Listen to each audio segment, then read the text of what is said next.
I want to tell you something that happened to me over the last 10 months. I built a podcast called Intentional Bache in September of 2025. And then I completely rebuilt it over time.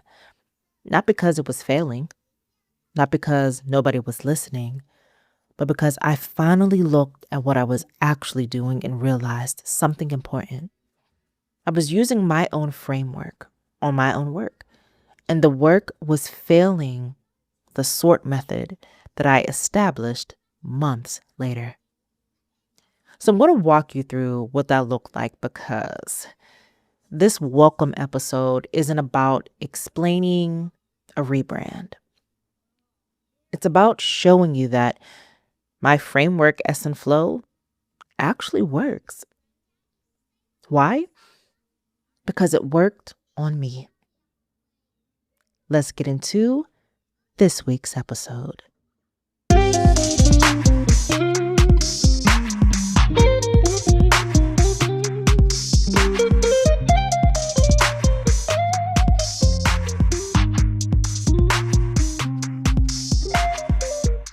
Hi, I'm Shay, identity linguist, capacity strategist, researcher, and founder of ESSENTFLOW. And you're listening to ESSENTFLOW, Unspoken Truths, conversations for high-capacity Black women navigating identity, capacity, and the cost of becoming capable. Today, I'm showing you proof that this framework works by walking you through what happened when I applied it to my own life and work. Now let's get into it. So let me set the scene for you. In September 2025, I launched Intentional Bache as a content creator. I was teaching from the burned out content creator perspective and trying to teach how to build sustainably to prevent burnout. Now, everything was set up to teach something that I thought was real at the time. But here's what I didn't see. I was operating from what I call the installed self, and I had no idea. So let me tell you what that actually looked like. The podcast was addressing all women, anyone who could relate, anyone navigating burnout and wanting to leave the creator space. On the surface, that sounds inclusive, generous, like I was trying to reach as many people as I possibly could. But here's what was actually happening. I was diluting my truth to make room for someone else's truth. I was broadening my message so it would be acceptable to more people. I was performing inclusivity at the expense of specificity. And it did well. It did well. But see, here's the part I didn't recognize until months later. I was excluding myself. See, I have a BA, bachelor's in psychology. I have a master's in leadership. I have 17 years of autoethnographic research on identity incongruence in high-capacity Black women, such as myself. I am a Black woman. But see, I was teaching on an experience that was very broad in general when I was experiencing and living something completely different.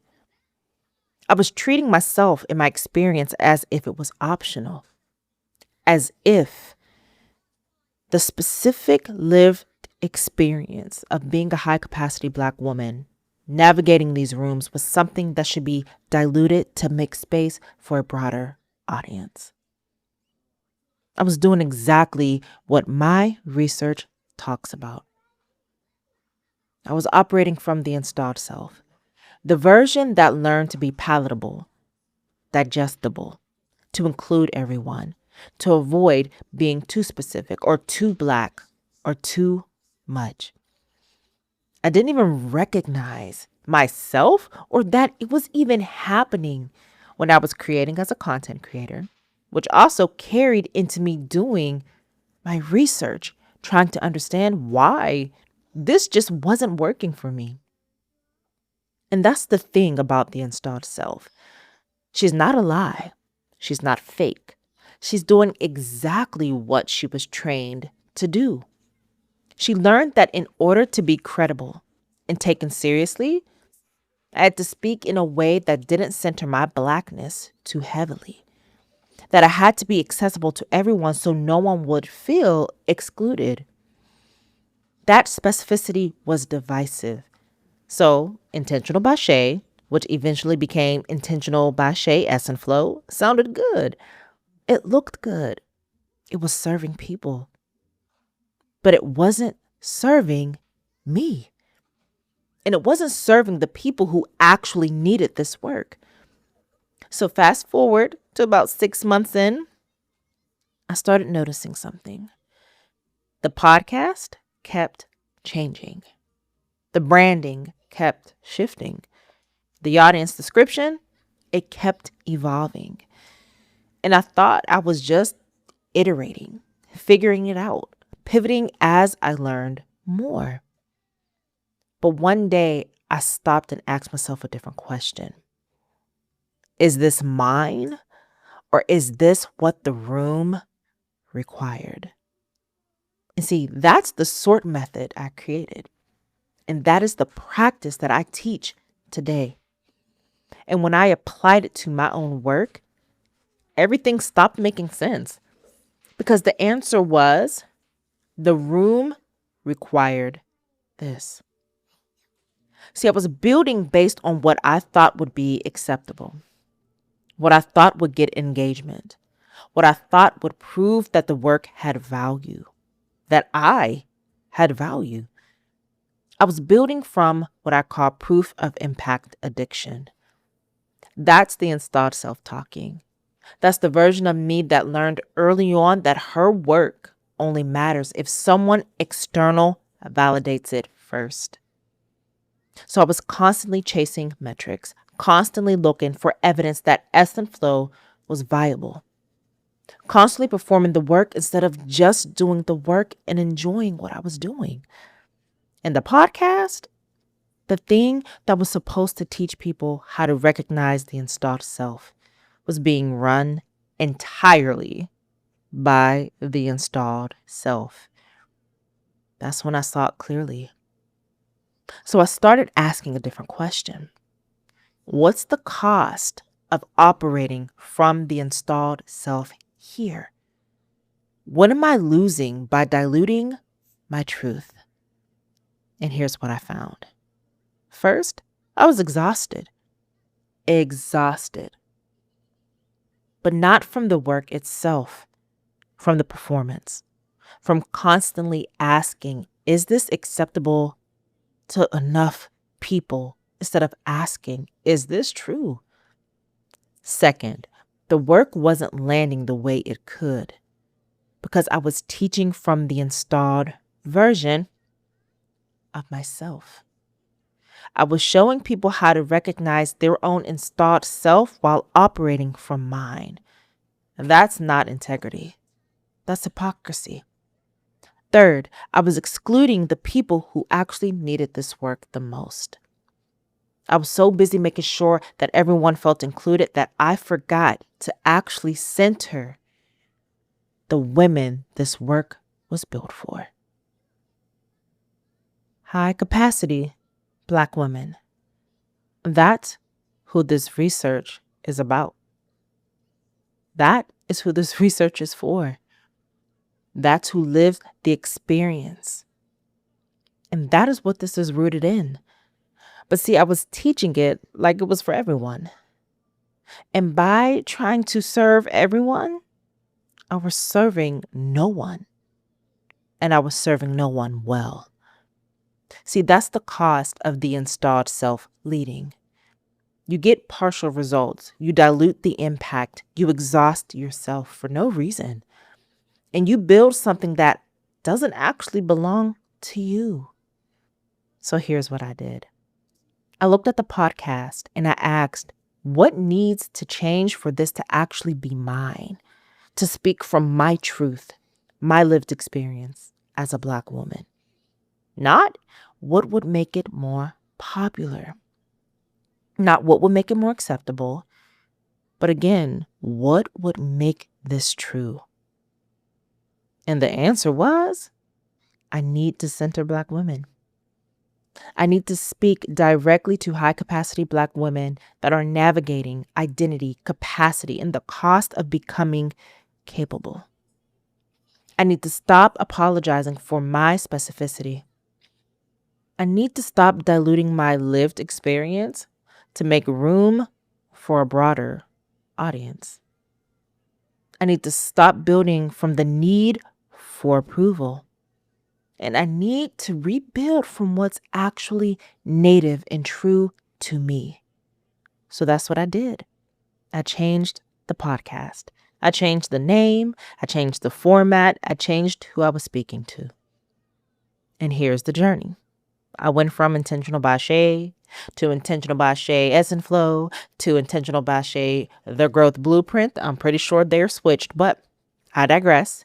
To Real Talk the ESSENTFLOW Way, to ESSENTFLOW Too Much for the Room, and now to the final evolution, ESSENTFLOW Unspoken Truths.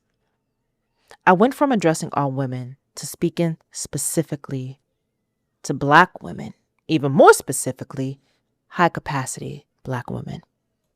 I went from teaching the framework to speaking the unspoken truths and giving language to our lived experience. I went from building from proof of impact to building from alignment and clarity. That's what reclaim looks like in the SORT method.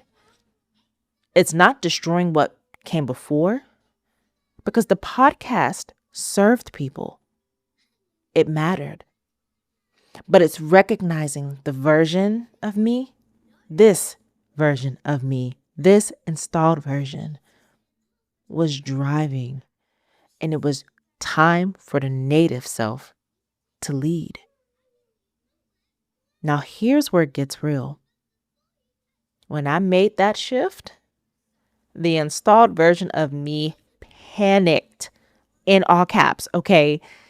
And this was what that inner voice was telling me. You're going to lose people. You're going to be too specific.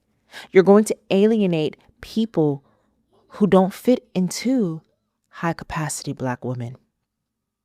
That this is risky. You had a working thing and now you're changing it. What if you're wrong? And see, I had to choose. Do I listen to the installed self, the version that's been keeping me safe, but also keeping me small? Or do I trust what feels native and true to me, even when it feels uncertain? And I chose to trust. And here's what happened. The podcast got clearer. The audience got more engaged. The work started landing harder because it was coming from alignment instead of approval seeking. People started showing up not because they were curious about a framework, but because they finally had language for what they'd been living. That's the difference between operating from the installed self and the native self. The installed self gets your results based on external metrics. The native self gets you alignment based on internal truth. And alignment is what builds something that lasts. So here's where the podcast is today. ESSENTFLOW, Unspoken Truths. Conversations for high capacity Black women navigating identity, capacity, and the cost of becoming capable. This is the native self leading. This is what happens when you stop asking, is this acceptable? And start asking, is this mine? This is what 10 months of applying the SORT method to my own work actually looks like. And I'm the one that created it. And I'm telling you this because I want you to understand something. This framework isn't theoretical for me. I'm not teaching you something I read in a book or learned from someone else's research. I'm teaching you something I'm literally living every day and rebuilding from in real time. My podcast changed because I changed. And my podcast is the proof that the framework works. Now you might be thinking, okay, but I'm not building a podcast. I'm not even building a brand. So this doesn't apply to me. But here's the thing. The same pattern that was running my podcast is probably running something in your life right now. It might be your work. It might be your relationships. It might be how you show up as a mother, a partner, a friend.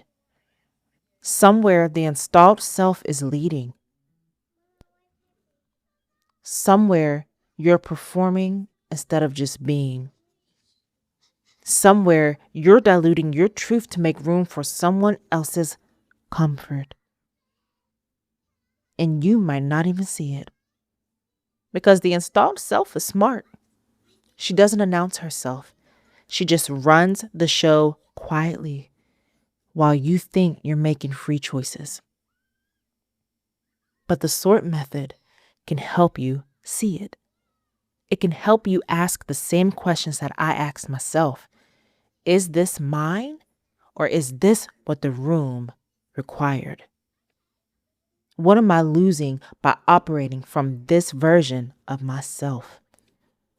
What would change if I let the native self lead? Can I trust what feels true even when it's uncertain? Those are the questions that changed everything. And that's what this podcast is for. So when you listen to ESSENTFLOW Unspoken Truths, you're not listening to someone who's figured it all out. You're listening to someone who's in it, who's applying the framework to her own life and her own work, who's learning from the lived experience of navigating identity, capacity, and the cost of becoming capable, who's finally giving language to the unspoken truths that high-capacity Black women know, but rarely ever speak. See, when you start with the mini episodes, you're walking through the doorway. They're contemplative. They're meeting you in the feeling. And the full podcast episodes, they go deeper. They bring the research. They bring the sort method. They bring the mechanism behind what we're naming. And together, they're building something bigger.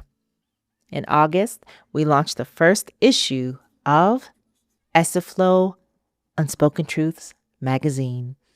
And in November, we open up the learning community. But see, it all starts here. It all starts with the mini episodes, with the unspoken truths, and with you recognizing yourself in what we're naming. I didn't set out to build a podcast that documented my own identity transformation. But that's what happened when I applied ESSENTFLOW to my own work. I saw the installed version. I observed the pattern. I reclaimed what was native, and I trusted the shift. And everything changed. See, that's proof that the framework works. Not because I'm perfect at it, but because I'm actually in it. This is ESSENTFLOW Unspoken Truths. See you in the next episode.